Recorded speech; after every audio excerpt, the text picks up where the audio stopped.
Oh, give thanks unto the Lord, for he is good, and his steadfast love endures forever.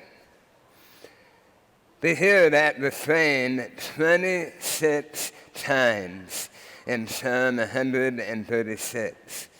For his steadfast love endures forever. That is why I am grateful. That is why you are grateful. That's why we are grateful. The steadfast love of our God and Savior endures forever. And our God is the one who revealed his name in today's Old Testament reading, the great I am. If you would direct your eyes right above me, we have the painting of the Reformation rose. But today I want you to direct your eyes above the baptism font to that first painting. And that depicts what we hear about, the burning bush when God appeared to Moses at Mount Horeb, the bush that was not consumed. And from the bush, the presence of God, the voice of God, and God saying his name, his personal name, I am who I am. Today we are grateful. We give thanks for all of the blessings the great I am bestows upon us. We have many things, as we heard from the children, for which we are grateful. I am grateful for a man nicknamed Grumpy. He was the best father-in-law I could have ever asked for. I had been blessed with amazing in-laws. And Grumpy, Dale Walter Bardells, he was a happy, cheerful, humble, generous, faithful Christian man. And what an honor to be his son-in-law. And he and my mother-in-law moved here about 4 years ago, 5, and it was an honor to be his son-in-law and his pastor for about 2 years, and to preside at his funeral. Grumpy was my pinochle partner, but Grumpy taught me generosity. And there have been many people God has put in my life that have taught me about generosity. But I asked her family, how did he end up with the name Grumpy? And no one knew that it is the farthest thing from Grumpy you could ever come up with. But his generosity, they would take us on vacation, go to Branson, and they'd pay for everything. The housing, the activities, the shows, the food. We'd go to Boston, to the beach, and Grumpy would pay for everything. There was one time, actually quite a few times, he did get mad at me. He was grumpy. It was whenever my brother-in-law and I, we would whisper to the waitress, give the check, the bill to us. We're going to pay. But don't let him know. And whenever we paid for our dinner, he got mad. He wanted to do it. That is the only time I saw him grumpy. But I thank God today that Grumpy sings the praises of God in heaven. That even being a brand new member of the NAMA, he and my mother-in-law came to the sign campaign tip-off we had, and they supported it as brand new members. Always generous. And I'm grateful for that example. Who in your life has helped give you an example or taught you more about sharing, more about generosity? We are grateful, but being grateful does not happen in a vacuum. Being grateful, you have to be grateful to someone. You have to be grateful for a reason, because, and for various things. You and I are grateful to the great I am, the one true God who created us, who saved us, and who gives us all of our blessings on earth. You and I are grateful to the great I Am because of what we heard in that psalm over and over again. His steadfast love endures forever, fulfilled in our Savior. And for what are we grateful? We're grateful to the great I Am for his steadfast love, for sending the one who taught us to pray, give us this day our daily bread. And that's what God does day after day after day. He gives bread and tomato sauce and pepperoni and pizza and every good blessing that you and I enjoy on earth. I am grateful. You are grateful. We're grateful for every blessing. And we should never be grumpy when we're asked to think about how are we expressing our gratitude to God. For God just keeps on giving and giving and giving. His blessings are never ending. I'd like to have you ponder generosity today, your generosity, and stewardship, how we manage the blessings of God. I have 3 proposals for you. And stewardship proposal number 1. I know I hear from you. I get the emails. I hear from people who hear from other people. Money is a sensitive issue. We have bills to pay. Life is expensive. I'm sensitive to that. So proposal number 1, I'd like to throw out to you. Don't get grumpy. Don't become upset. Don't make sacrificing a big priority. Just go ahead, take care of everything in your life that you need to pay for, every wish, every need, and then at the end, if there's something that you still have to give, something left over, then give that to God. But pay for everything else first. That's proposal number 1. How did you react to that proposal? I hope if I presented that, you would A, fire me, and what a pitiful approach. It does not reflect our first fruit gratitude for everything that God does for us and gives to us. We are not bare minimum believers. We are not leftover Lutherans. We are thankful people. And yet, I dare say, that proposal number 1, it is the way that you and I too often live. We end up taking care of everything else, and we end up giving God what's maybe left over at the end. So move on.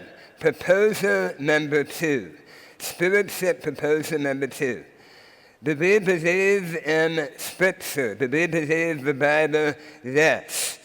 Then why don't we just do what God's Word says? Tithe. Give 10% of our blessings, our income, our assets. Have faith. Do the math. 10% is an easy number.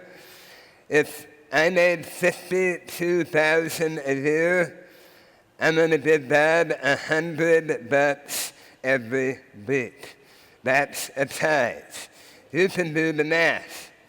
But maybe that even makes you feel a bit uncomfortable. If you and I were to actually tithe, would we have to go from here where we're at to here?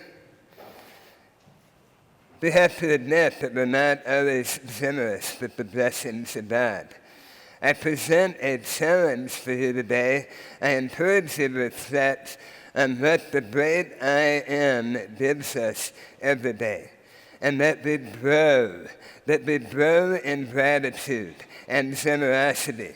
in response for the amazing grace and blessings that God gives us every day. Overflowing, never-ending forgiveness and love and the promise of salvation. So here today, I have stewardship proposal number 3. And it's our 2019-2020 stewardship theme. It may sound kind of strange at first, but our proposal is pizza for Jesus. Think of it, pizza, a favorite food. And yet, it may sound a bit strange at first. It's an image easy to remember, and I hope the example of pizza provides a creative way for you to keep in mind how much God gives us every day and how we spend our money and enjoy our blessings. God provides. Now, how did you answer? What's your favorite pizza place? Is it Eno's? And I had the Zipper ditto these. Is it Eno's? Or is it Domino's? Or would it be Pizza Hut? Or would it be Mud Pizza? Or would it be Pizza? Would it be Little Caesars? And I have a point with the pizza, and I hope it's a sanctified point. How much would we spend if we went to Mud Pizza today? A personal one-topping Mud Pizza is $8.27. If you bought a large pizza at Pizza Hut, it'd be $11.99. A Domino's large combination is $19. An Eno's combo is $25. I'd like to have you think, could you say thank you to Jesus? Maybe you're not quite at the point of jumping to the full tithe, but would you grow in your gratitude in response to his blessings? Would you and I join in giving God an extra pizza, whichever value or one it may be, or more based on how we've been blessed every week? Maybe an extra $10 or $19 or $25. It's obviously between us and our God and what God provides. But if every family, every member of the Nana took that step of faith to grow in our generosity, to just remember a pizza for Jesus every week, it's memorable, reasonable, and doable. I even have to apologize for not raising the bar high enough. I'm not really challenging you by just saying increase the amount of the pizza. For God gives us far more than that. Remember what God did to Moses and the children of Israel? He delivered them from bondage. And then he sent them to a land flowing with milk and honey. That was the promise of the great I am, who I am. And God does the same for you and for me. When God says to Moses, I am who I am, we remember our God is a God of action. Our God is a verb. God lives. God loves. God forgives. God saves you and me through Christ. And God's salvation and love, they are present in Jesus, Immanuel, the one who is the great I am, not as a burning bush, but as the babe of Bethlehem.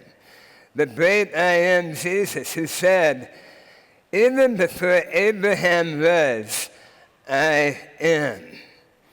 And the Pharisees ripped their robes because they knew Jesus was saying, He was divine. We have the God for which we are grateful because we have a shepherd who says, I am the good shepherd. He guides you and me through life. He protects us. We can be grateful every day for Jesus.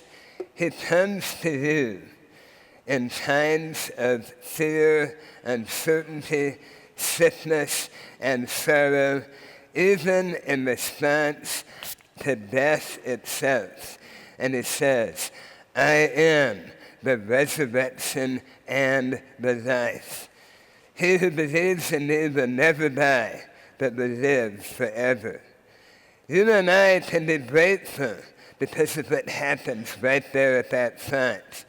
The name of the great I am, the Father, Son, and Spirit, the God of Moses, Abraham, Isaac, and Jacob, is poured out upon his people, joined with our name. Sin forgiven, grace flowing, forgiveness given, blessings overflowing. The great I am is with you and me, and gives us daily bread and every blessing.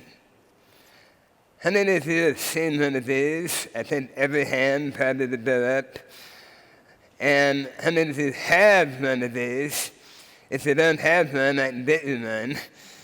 I think Private did an amazing promotion when they did that. But it's also a wonderful thing. And notice what it says. Live generously. Not give generously. But in every area of life, we want to live with thanksgiving and generosity, with serving our neighbor, with giving back to society, with sharing God's abundant blessings to support ministry at church, with serving at Rape and Run, with supporting the food banks, and the generosity opportunities go on and on and on. Supporting a family who's had difficulty and making sure that their child can be here to get a Lutheran education. We live generously because we respond to the one who lived for us, who died for us, and who lives in victory over sin and death. You all have heard how they had a big challenge in August, and I brought it up over and over again, and yet I'm very grateful. And I bring it up again because in 1 month, we bought a house. That house over by our preschool 2 building. It is to expand our preschool. And I'm grateful because it's paid for, and thank you for your support. I'm grateful for what happens there every day. 2-year-olds and their teachers are praying, they're praying, and they're praising their Savior in the joy of Jesus.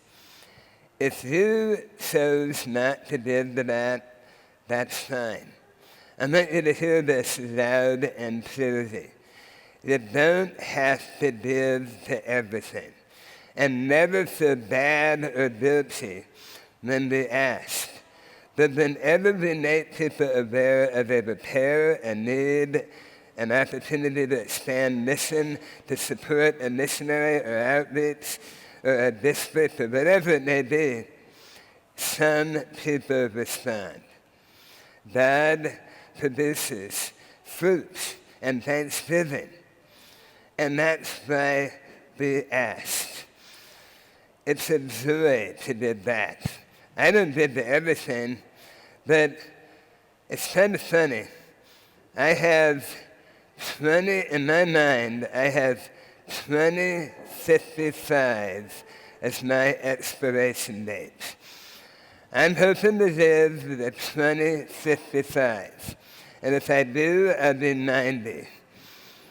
And then I'm ready for heaven. and maybe it happened before that. But I am motivated. I'm grateful to have experienced cancer, life-threatening cancer. For I know now, even better, all of the stuff on earth, it's like that. They pain her with nothing, disease her with nothing.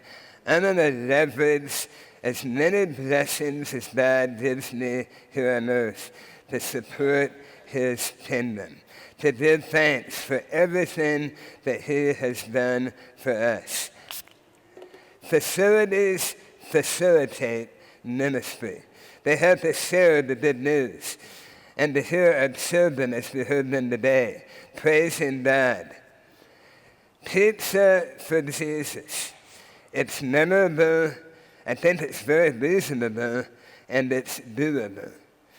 Would you ponder and pray in the year ahead about giving a bit more in thanks for everything God's given to you? Maybe the value of your favorite pizza. Maybe more. But simply to say, thank you, God, for everything that you have given to me. For we know your steadfast love endures forever. I'm going to sum up the sermon and this time of year with one object. Here's what God does every year.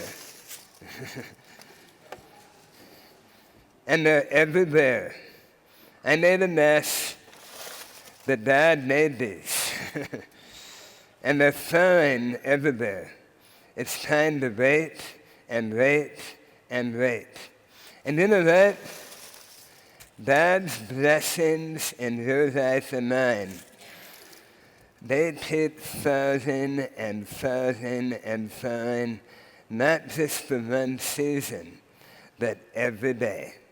And that's why we are grateful and give thanks to God. In Jesus' name, amen. Oh, give thanks unto the Lord, for he is good, and his steadfast love endures forever. Amen.